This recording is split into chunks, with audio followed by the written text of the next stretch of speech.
तर काय रे पाय ॲटम, काय भेटलं एवढं मोठं मले? ट्रेनच्या गेटवर लटकून एवढ्या गर्दीत कुठं चाललो मी? तर त्याला कुठं तुम्हाला सांगतो आजच्या व्हिडिओत. तर व्हिडिओ शेवटपर्यंत पहा. जे लोक माझा व्हिडिओ पहिली वेळा पोरले त्याला इंट्रोडक्शन देऊन देतो. तर नमस्कार मी बोलतो, मी संकेत डेमरे तुमचं एका नवीन चोको व्हिडिओमध्ये सहर्ष स्वागत करतो. तर नवीन गोष्ट तर अशी काही आहे नाही. आपल्याला जातात गोडाऊनले, तर मग निघालो धमाल जायसाठी.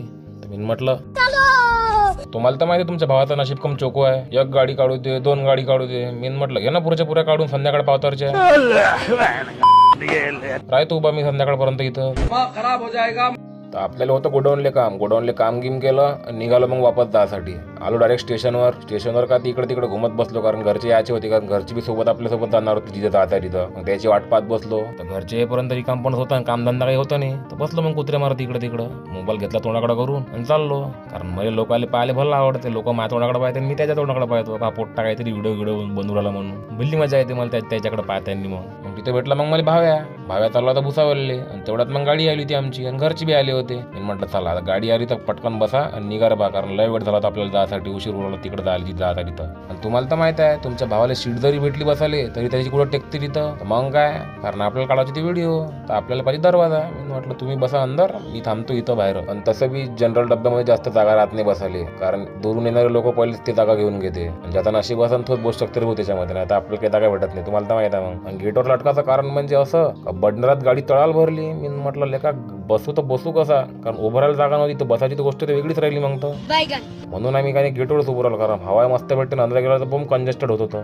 मी म्हटलं बाहेरच थांबा भाऊ आपण. तर अकोल्यात गाडी थांबली तर मी पटकन उतरलो खाली, कारण मला दिसलं होतं हा ॲटम आहे ब्रेक शू. आपल्या गाडीत कसे ब्रेक असते, ब्रेक शू असते, तसे हे ट्रेनले असते. त्याला ट्रेन मारली पटकन थांबून जाते, ठेव हे ब्रेक शू. तर पोट्ट हे बोर्ड पाहून तर तुम्ही समजतेच असाल का मी कुठं आलो होतो.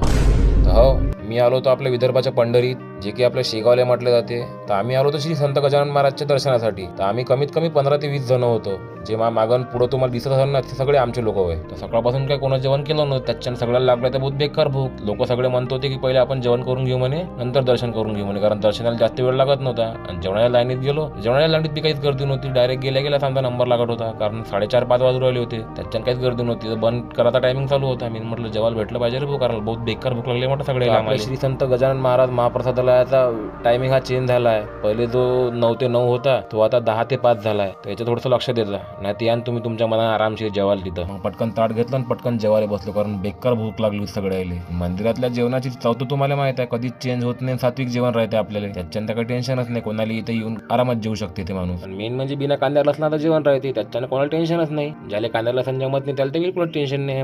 मग निघालो आम्ही डायरेक्ट दर्शन करायसाठी. दर्शन करायला काहीच गर्दी नव्हती. त्याच्यानं 5 मिनिटात आमचं दर्शन झालं पटकन पैकी, आणि आम्ही बाहेर निघालो. बाहेर निघून काय पाहतो इकडं मस्त